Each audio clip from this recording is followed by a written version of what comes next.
Welcome to Doing Business with a Servant's Heart podcast. Doing business and doing life with a purpose, with serving others and achieving success. I'm your host, Steve Ramona, and we created this show for you because we want everyone to learn how to do business and life to make an impact in the world. How will you serve today, and what impact will you make today?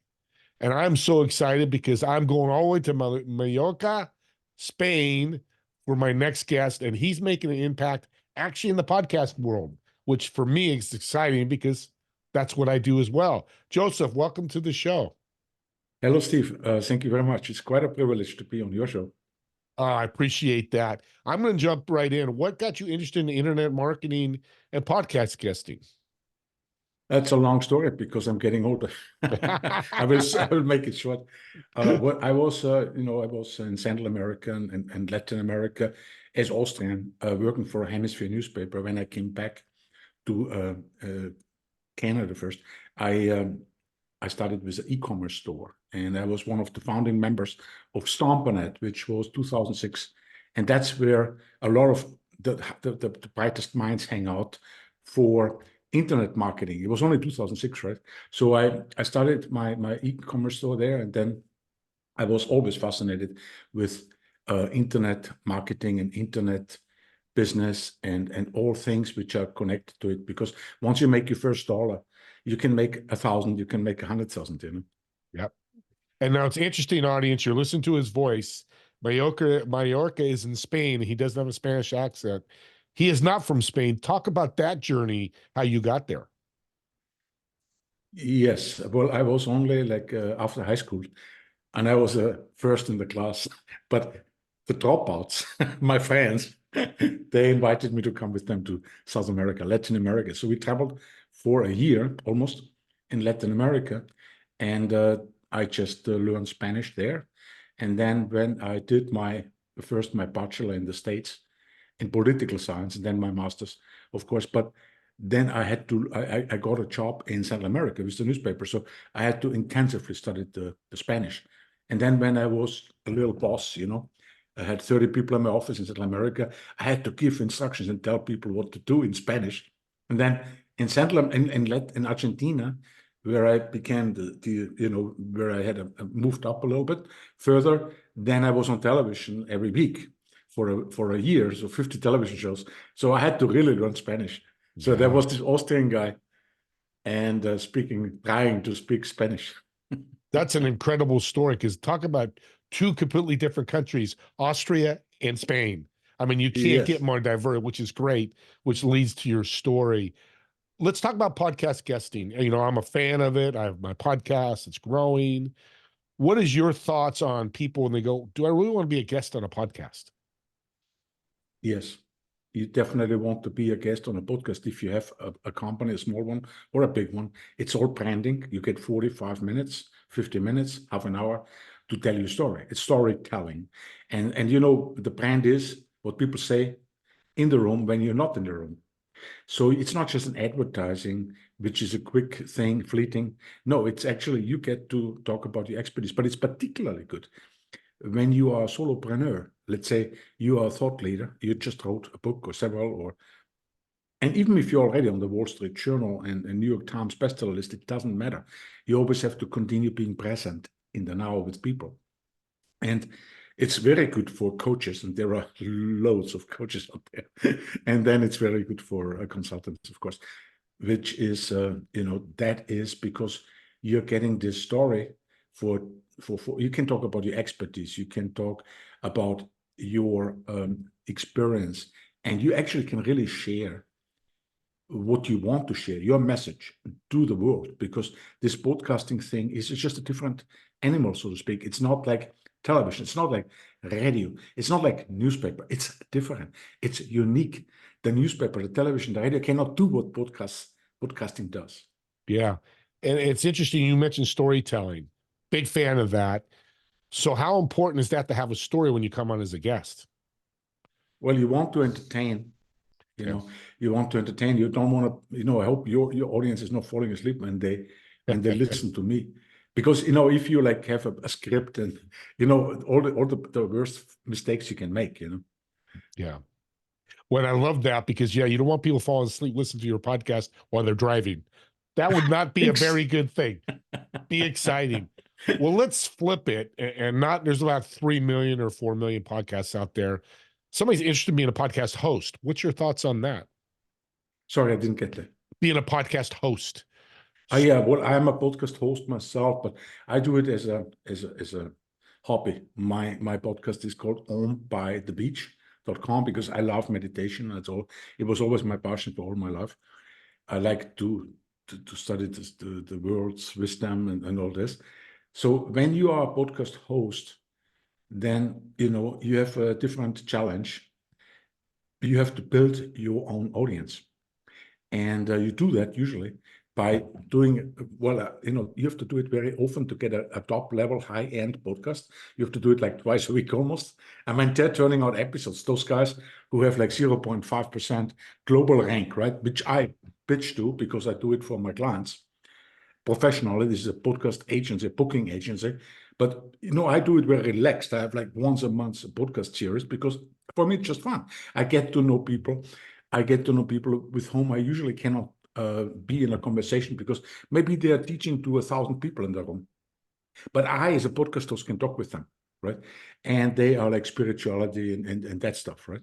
So the podcast host is hardworking on his episodes. He gets to do some 200, 300. Sometimes it's much less if they already have a huge audience. It's not the global rank has to be 1%. It's nice if it is because you're getting 5,000 listeners. However, I've seen podcasts when I do research, right? They just started out and I say, oh, I don't like that podcast. It has no rank, whatever. It's as in nowhere in the universe. But then I look at the YouTube channel and they have like 30,000 subscribers. Well, they just started out. But when you have that podcast interview as a guest, you will be on that YouTube channel also.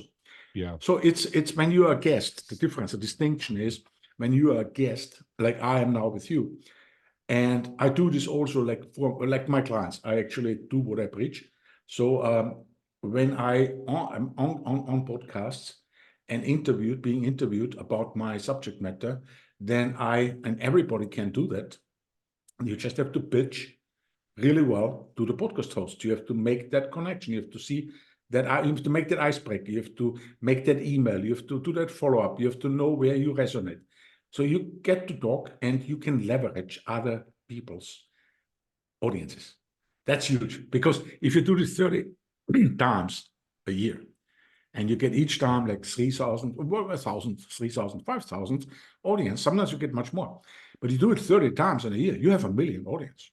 Yeah, that's really well said. And our podcast here is a perfect example of podcast host. You're in Mallorca, I'm in Northern California. Look at that connections, 3,000 or whatever miles away it is, but we could still connect and converse and, hopefully entertain the audience and motivate, inspire, and educate them. Yes. Something interesting that I saw in your notes was, why did you become interested in Oriental philosophies? Well, I started when I was only 6 years old or 7 years. I was sleeping outside with friends and we looked, we just went camping, right? And in our garden at home in Austria, and we looked at the sky. And I remember very well, I always remember this.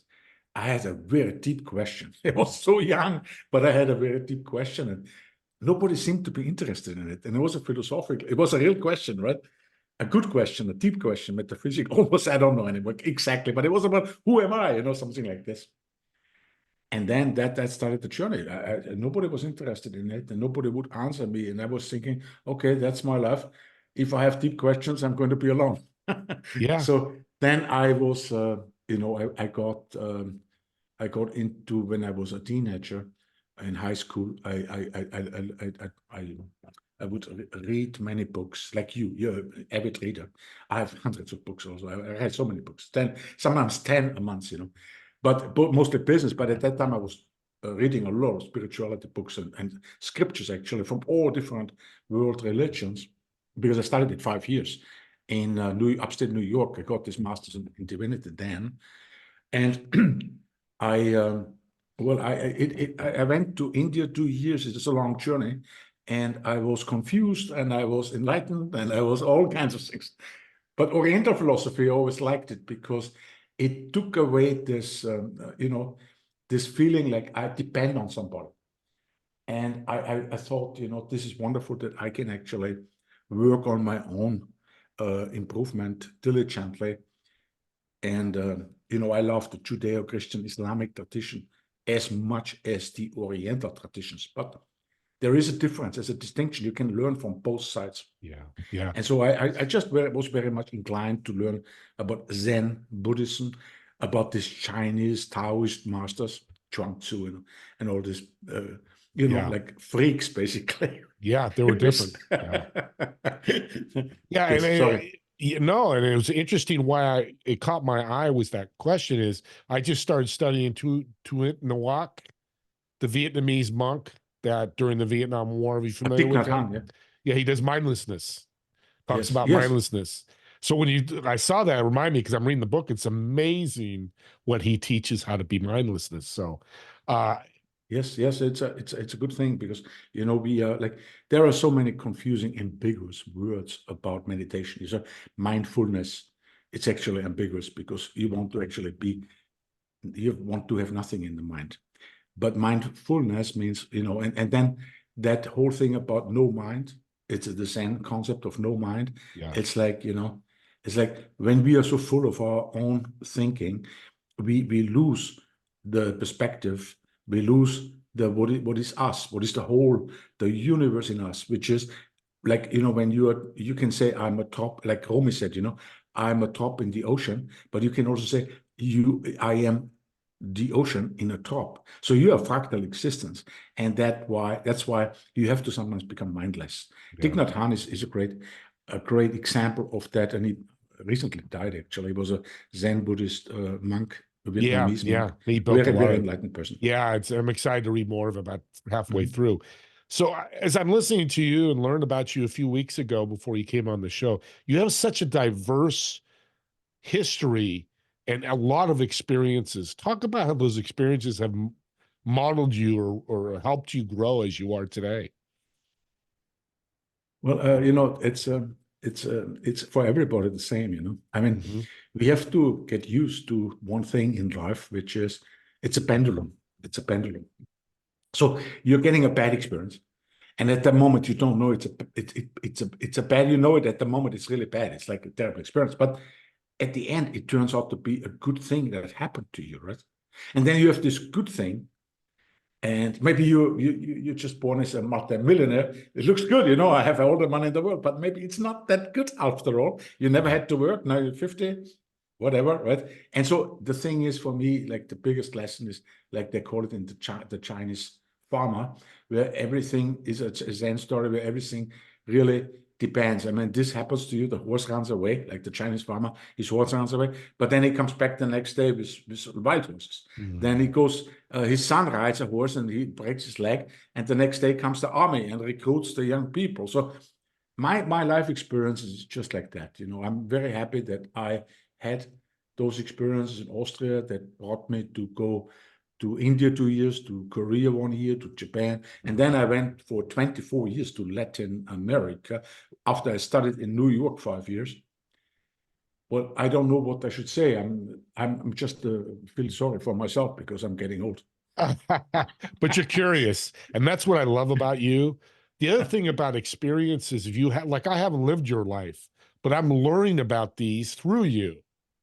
So if I can't do these experiences, what I love that you do in your podcast and you talk to your guests in your company is using these experiences to help and serve others. Talk about how you serve. Yeah, that's a very good question. I really like that, Steve, because that really brings me to what I'm doing. I love to serve. I love to, and I didn't know about this, didn't plan it. But once I started this agency, and I attracted really interesting, fascinating, extraordinary individuals who have written several books, who have been like we're talking about 100,000 followers on Facebook, and Wall Street Journal bestseller for this and that, and a musician with millions of downloads, these kind of clients. When I got to know them on Zoom, I have to say that it was a law of attraction thing, you know. And even though I reached out to them, of course, but after all, I didn't reach out to the wrong people, and not the wrong people who are interested in me.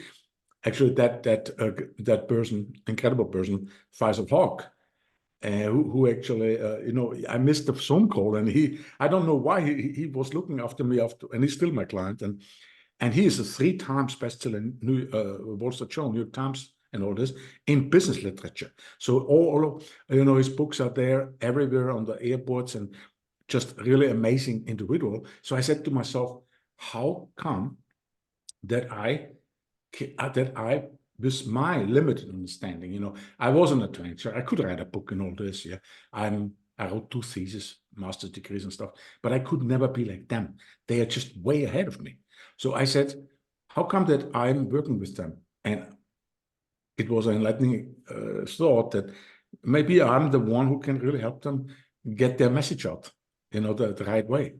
And so I do. And sometimes I build up somebody who has no credentials, and I see something in him which is great, or her, which is a great contribution, a great value she can bring to the table of discussion in the podcast world. And I'm going to pitch her, I'm going to position her, I'm going to do it, and she gets on great podcasts also. She might not even have a website. But I wanted to say that is my serving attitude. I like that because I don't need to be like them in order to do my job in the world, because I was there in the sense, but I was never like them. I was many times on television and stuff, but I was never like them. They're much bigger than me in many ways. But I facilitate their message to get out. And I had incredible people also on the Zoom call where I said, no way, you know, no way. I will not represent them. You know, it's both. Yeah, just Both, it didn't goes work. both ways. Yeah. Well, no, and I love that, Joseph, because what you're saying is it doesn't matter where people are at. You're a celebrity, a pro athlete, or you make 50,000 a year, an 8 to 5 job. When you serve somebody, you're going to attract them. This, you know, 3 bestsellers, you know, there's no, you know, the only thing you can offer him is your servant attitude and get his message out. But you know what that is? That's a powerful message. And it comes back to podcasting. You have the ability to gain that message out. Now you're working with these great people, right? Yes, and it's a fascinating life. Yeah. You know, I live in a very small village in the mountains in Mallorca, which is an island near Spain. And it's Spain, of course. But, you know, I lived so much on beautiful beaches in Central America everywhere, but it was always party town. But here it's very quiet. And I meet also great people here because they come from England, from Spain, and from Sweden and Germany and all these places. And they're very intellectual. And I made some really good friends here. But I'm very satisfied with my life and fulfilled with my life because I have this business, because there also I get to know all these wonderful, extraordinary clients. And I work with them, and they appreciate me, you know, because they say, well, you're a seasoned media expert, and I don't, you know, I like that. And I like that you are not running away if you can fulfill it, because we are working on it, and I can always, you Yeah. know, I Yeah. always can find a way and angle to get it right. You're building relationships. That to Yes, me is the key. That's why they keep coming back. yes. Yes. Let Yes, me and you're an ask. expert in networking and all this, you know. Yeah. It's a new networking, the podcast Yeah. casting. It's a new networking. It's a new PR. That is what it is. I mean, really, think about it. I mean, Yeah. podcasting is that, you know, podcast casting is like the new networking and the new public relation. That's what you do when you do podcast casting or podcasting. I agree with you. That's why I tell people now. I've dropped all my virtual podcast or networking. I ran 6 of them, and I've dropped most of them and just do the podcast. And then I just meet with people. It's the new way to network because you're in complete control of your network. Where I Yes. go, me and you go to a meeting, who we don't know who's going to be there. We have an idea, and that's okay. It's not a bad thing, but we can really build more relationships and deeper relationships with the podcast. Let me ask you, let's go back to guesting and serving. How can somebody, if somebody asks you, how can I be a great servant as a guest on a podcast? What tip would you give them? Well, don't like overly talk about yourself. Make it sure that the expertise lands with the audience, and they can have takeaways from it. So you have to put yourself back, we are full of ourselves many times, and it's a good thing, but it's also a bad thing sometimes, because you really have to you really can actually only get to know the whole thing, this universe where we live in, when you realize that you are nothing and you are everything at the same time. Because then when you are actually everything, then it's because you are nothing. And so when you talk with a host and you're talking with, and this is my research, but I asked you before we actually met a little bit, what is your audience about? So I have always this in mind, business. And so I need to know that the people who listen to me, they have to have some kind of takeaway from it, and they have to, it's not about me, that thing. They're listening not because of me. There are so many me's in this world, and we're all similar, we're all me's. Yep. So I don't have to push it, Yeah. I mean, everybody is an extraordinary person in this world, everybody.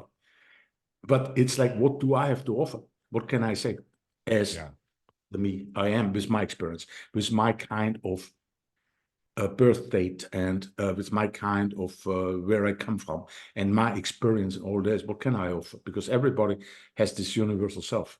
So that's very important, I think. And you had a tip there that you were very humble about, but I'm going to bring it back. You studied me, you studied the podcast host to learn about what they want to talk about. That just makes you more valuable, because then you focus on that. If this podcast was about sewing, well, we're not going to talk about serving. We're going to talk about, hey, different ways you can sew, whatever it may be. That's powerful, because the other thing is, a podcast host goes, and that's what excited me when you asked. In my head, I'm like, I like this guy already, because you showed interest in me. We built a stronger relationship before the podcast launched. And afterwards, it's going to be even stronger. That's why I love being a guest and having a podcast host, is building this network. Steve, you just said something really interesting, because it really is very, it's not attractive if somebody, I've had, like in my podcast world, the enlightened people come to me, right?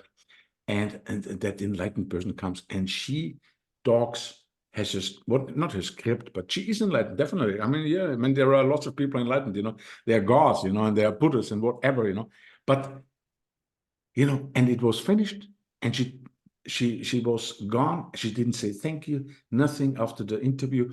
And I had reached out to her in social media. Well, she accepted, but nothing anymore I heard from her. So that's what you should not do, because I researched you, and I know you're an expert in the networking realm and in the public relations and all this. So when I saw this, I knew we resonate with this, and I knew this is something I want to talk with you, and we are staying in connection about this, because that's in my mind about you. Yeah. And this is so important that we realize it's not just to go there, having this interview and finished now, and I forgot your face, I forgot your name. You know what? That's not what it is all about. No way. No. Yeah, not every podcast is, and I love that you said we're not going to resonate with everybody, and they're not going to resonate with us. Mm-hmm. There's over 3 million podcasts. You just did 10%. That's 300,000 podcasts you could be on. More than enough would never be on, and then vice versa too. Well, we're running out of time here, Joseph. How can people get a hold of you? Because you said so many great things today. Thank you very much, Steve. The easiest way is to go to my website, which is guestexpertsonair.com. There's a free book where I teach how to get on top tier, high-end podcasts, like the easy, the fast way. Yeah. And it's free. So it's an ebook, and I have that. On that website, you can find it. And when you go to guestexpertsonair.com/podcast promo. Beautiful. Easy. It's simple. A nice book. Yeah. It's a nice book. And we'll put your LinkedIn link in the chat, in the show notes as well, including that website. And then you can reach out to Joseph. Thank you again for bringing so much motivation, inspiration, and education to the podcast world. I appreciate all the servant things that you do. Steve, likewise, and I'm looking forward to this. We are on LinkedIn, and I know we are continue our friendship. We will do that, and I want to thank you all for listening today. re-listen to this podcast and learn more from Joseph. Reach out to him if you have questions. And I do want to remind you, January 5th, my TV show launches, Together We Serve. And I'm launching a serving journal where you can keep track of all the serving that you're doing and look back and reflect on it and see how it's changed your life. And we'll see all of you on the next episode of Doing Business with a Servant's Heart.